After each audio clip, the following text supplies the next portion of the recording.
हाँ बच्चों, next topic है कौन से ऐसे चीजें हैं जो फ्रिक्शन पर असरअंदाज होते हैं। फ्रिक्शन से कौन से ऐसी चीजें जिनसे फ्रिक्शन में फर्क पड़ता है। ठीक है, इसके लिए हम एक एक्टिविटी करेंगे। ओके, क्या करिए, एक ईंट लीजिए, ईंट इटंगी ईंट ब्रिक, उसे जमीन पे रखिए और उसे एक तागा बंधिए। ठीक है, और वो तागे का दूसरा एंड जो है स्प्रिंग गेज पे बंधिए।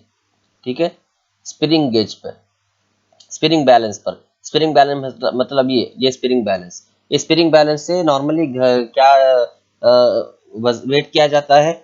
बड़े बड़े दुकानों में चावल या फिर वो सीमेंट या फिर रेती वगैरह वेट की जाती है। तो इसके ये जो एंड है यहाँ पर आप जो है वो तागा बांधिए, तागा टाइटली बंध दीजिए। ओके, बनने के बाद आप ये जो हैंडल है इसका स्प्रिंग बैलेंस का, इस हैंडल से आप जो है यहाँ जैसा ये आदमी खींच रहा है, ये ईंट है इटंगी, ये तागा बना हुआ है, ये तागा है, ये तागा है, यहाँ तक ये तागा है, यहाँ पे इसे टाइट किया गया है। ये स्प्रिंग बैलेंस है।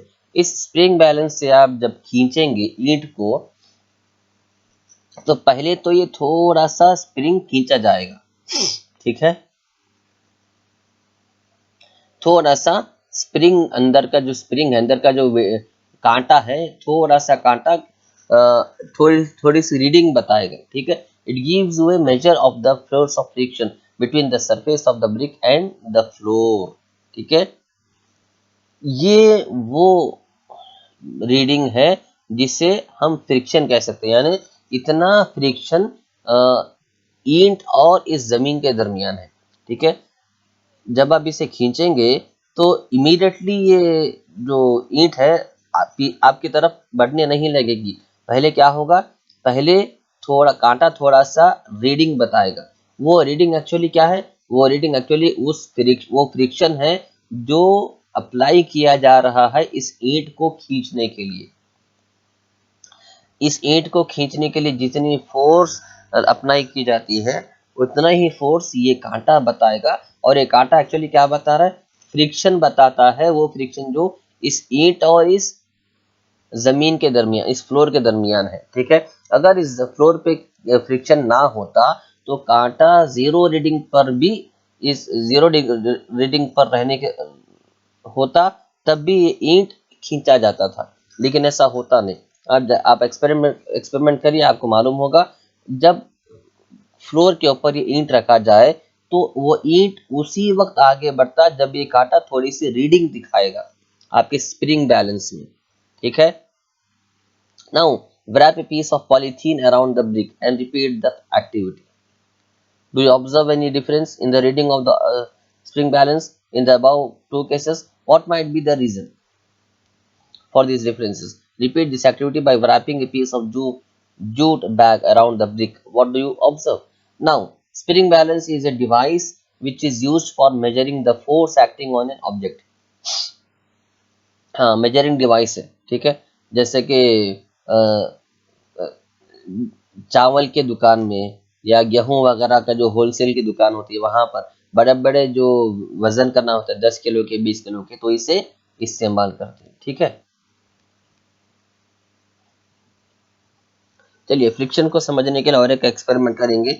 एक लकड़ी के टेबल पे क्या करिए, एक लकड़ी का पैड, जैसा आपका एग्जाम पैड वगैरह होता है ना, एग्जाम पैड वगैरह, लकड़ी का पैड या फिर आपके लिखने का पैड, वो पैड को इस तरह इंक्लाइन रखिए, इंक्लाइन यानी क्रॉस रखिए, यानी कुछ यहाँ पे कुछ बुक्स वगैरह रखकर उसके ऊपर ऐसा क्रॉस रखिए लकड़ी के पैड को। ठीक है, ये सारा कुछ टेबल के ऊपर करना है आपको। टेबल के ऊपर कुछ बुक्स रखिए और उस बुक्स का सहारा देकर एक वुडन पैड, लकड़ी के पैड को ऐसा क्रॉस रखिए। रखने के बाद जो है यहाँ पे एक मार्क कीजिए। मार्क करने के बाद यहाँ से आप एक पेंसिल को छोड़िए, एक पेंसिल को यहाँ पे रख के छोड़ दीजिए। वो पेंसिल क्या होगा, फिसलते हुए यहाँ से गिरेगा और बहुत दूर जाकर या तो रुक जाएगा या फिर अगर टेबल बहुत स्मूथ है तो टेबल के बाहर भी गिर जाएगा। ठीक है, ओके, ऐसा होता है ना। ठीक है, उसके बाद क्या करिए, आप ये पेंसिल को हटाकर यहाँ पे एक कपड़ा रखिए। कौन सा, तो भी कपड़ा रखिए, कपड़ा रखने के बाद फिर वही एक्सपेरिमेंट रिपीट कीजिए, एक और मर्तबा पेंसिल को यहाँ से छोड़िए, आप देखेंगे कि पेंसिल ये कपड़े पर आने के बाद थोड़ी ही दूर जाकर ये रुक जाएगा। क्यों? इसलिए क्योंकि ये जो टेबल है, टेबल यहाँ पे स्मूथ है, ठीक है, पेंसिल के सरफेस पे और टेबल के बीच में फ्रिक्शन बिल्कुल भी नहीं है। पेंसिल का सरफेस भी स्मूथ है और टेबल का सरफेस भी स्मूथ है, लेकिन यहाँ पर ये कपड़ा जो है रफ है, स्मूथ नहीं है। ये कपड़े का सरफेस रफ सरफेस है, खुरदुरा सरफेस है, जिगजैग में सरफेस है। तो ये जिगजैगनेस जो है, इसका खुरदुरापन जो है, इसका रफनेस जो है, पेंसिल को ज्यादा दूर जाने नहीं देगा, बल्कि एक अपोजिंग फोर्स लगाकर पेंसिल को रोक देगा। उसी अपोजिंग फोर्स को हम जो है फ्रिक्शन कहते हैं, ठीक है, समझ में आया? Does the difference cover depend on the nature of the surface on which the cell moves?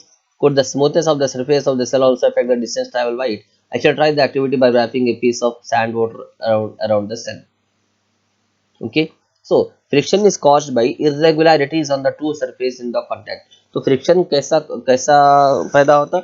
Friction जो है दो सरफेस के दरमियान इरेगुलरिटीज ऑफ शेप, उल्टे सीधे शेप की वजह से फ्रिक्शन कॉज होता है। आपने कभी देखा कि हमारे जो गाड़ी के टायर वगैरह होते हैं, हमारी गाड़ी के जो टायर्स होते हैं वो इस तरह खुरदुरे होते हैं, सॉफ्ट नहीं होते, ठीक है। अगर हमारे गाड़ी का टायर गाड़ी चला के सॉफ्ट हो गया तो मैकेनिक क्या कहेगा, साहब आप पहली फुर्सत में गाड़ी का टायर चेंज करो।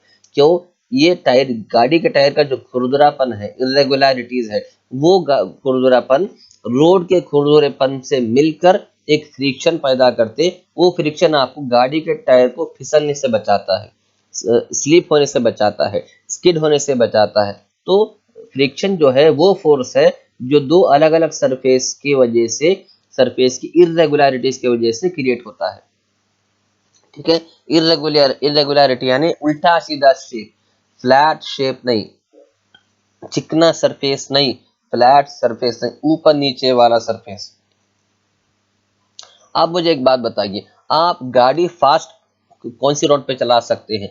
एक आपके घर के एक साइड में जो है एक डांबर रोड है, बिल्कुल नई बनी हुई, और दूसरे साइड में कच्ची रोड है जिस पर अभी गड्ढे वगैरह है, मिट्टी रखी हुई है। तो आप जो है फास्ट स्पीड और स्मूथ गाड़ी कौन सी रोड पे चला सकते हैं?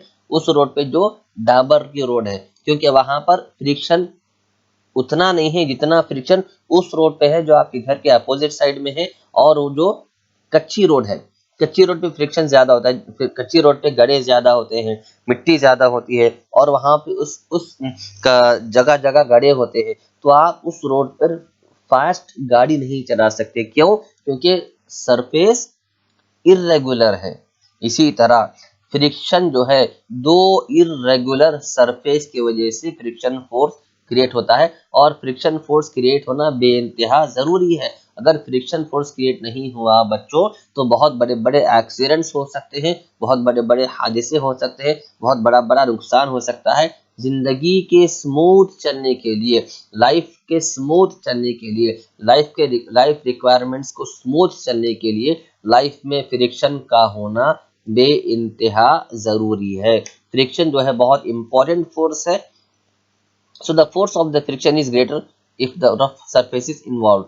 So जितना सरफेस रफ होगा, जितना सरफेस इरेगुलर होगा, उतना ज्यादा फोर्स, उतना ज्यादा फ्रिक्शन का फोर्स उतना ज्यादा होगा, ठीक है। We see that the friction is caused by interlocking or irregularities in the two surfaces. हमने देखा कि फ्रिक्शन जो है दो अलग अलग सरफेस के इरेगुलरिटीज की वजह से, खुरदुरे पने की वजह से कॉज होते हैं। It is obvious that the force of friction will increase if the two surfaces are pressed harder. We can experience it by dragging a mat when nobody is sitting on it, when a person is sitting on it. Okay, और ये बात भी बिल्कुल जाहिर सी बात है कि कोई भी चीज अगर हम उसे खींचना चाहेंगे, ठीक है, जैसे कि मैट है, जैसे कि कोई बेडशीट है, अगर हम उसे निकालना चाहेंगे तो जितना फ्रिक्शन कम होगा उतनी जल्दी वो बेडशीट हमारे हाथ में, वो चीज़ हमारे हाथ में निकल के आएगी।